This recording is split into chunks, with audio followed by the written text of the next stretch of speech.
Hey everybody, this is Paul with the Collector's Escape. I'm in our special new library today with my daughter Deanna, and we're going to be highlighting our classic science fiction t-shirts. We have hundreds upon hundreds of these awesome t-shirts, and I wanted to share some of the designs that we have here today, because I think you'll be amazed at the quality and how cool they are and from what year these images came from.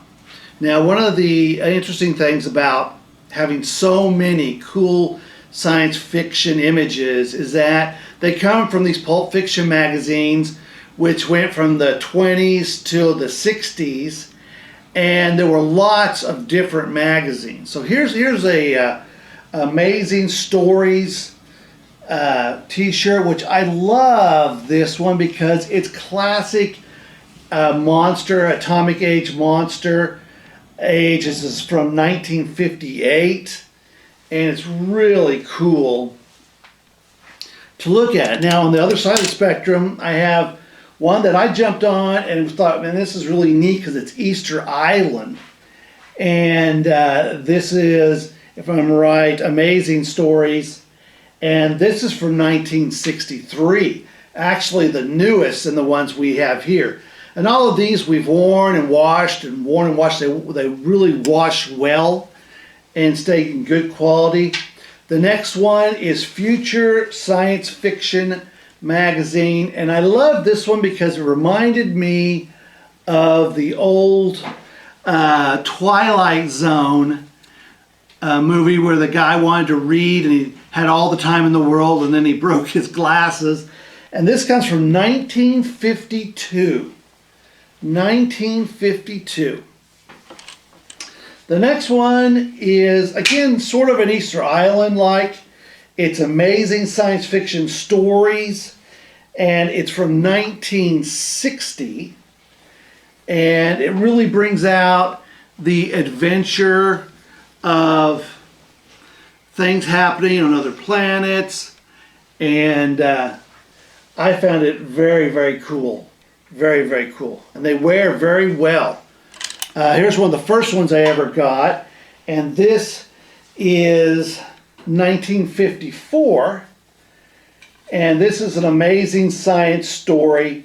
And it's really the space traveler landing on a foreign land, about to meet new strange life and events. And when I saw it, it's like, man, I gotta get this. And it's been washed by 20 times. They wear very well. You can get, at our link below, you can get these, if you want a hat, if you want a phone cover, if you want to get a mask, t-shirts, hoodies, sweaters, you can get these in every one of these sizes and depictions. This is from 1954, super science fiction. And the thing about these classic science fiction is, I say they swing for the fences. Every one of these, they made it bold, they made them loud, they made them super cool to catch your attention, and so were the stories inside. Here's another one I just had to have. This is from Fantastic Adventures. This is 1949. So we're talking right at the end of World War II. Science fiction creators were coming up with stories that were cool like this, and this is just a super fun size. I take a 2XL. You can get your shirts in any size that you want. This next one is 1941, so we're talking the beginning of the World War II. This is Edgar Rice Burroughs. He was a Pulp Fiction writer writing in this story, and it really jumps out at you.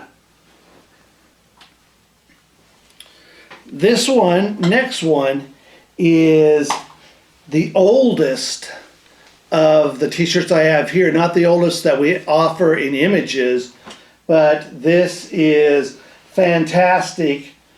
Stories of Imagination. This is 1925. 1925. Awesome. Having statues like robots with people inside handling them. Super, super cool. 1952, and I'm amazed at the science fiction. The women are shapely, the aliens are beautiful and seductive, and they catch your attention. They didn't hold back any. This is a 1952 fantastic that when I saw it, it's like, what?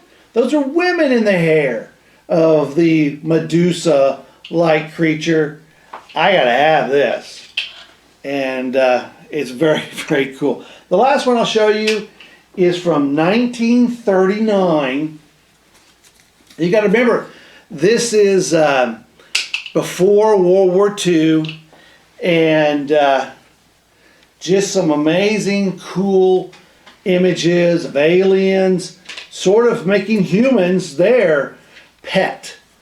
And so I enjoy those. And the neat thing about it is there are hundreds and hundreds and hundreds more. Here's one of mine from 1954, I believe. That's on here. And this was Science Fiction Quarterly. There's so many great Pulp Fiction magazines that went for so many years. I haven't even begun to tap in to all the images that I can share with people, and we have hundreds upon hundreds of them. There's just an amazing wealth of them. If you like these, or you know people that would enjoy these, they're not very expensive. They're not very expensive. And you can also get other things as well. Check out the links below. When we come back, we'll be talking about new and different cool collectibles. My name is Dr. Paula Ibbotson with Neanna, my daughter, and thank you for watching Collector's Escape.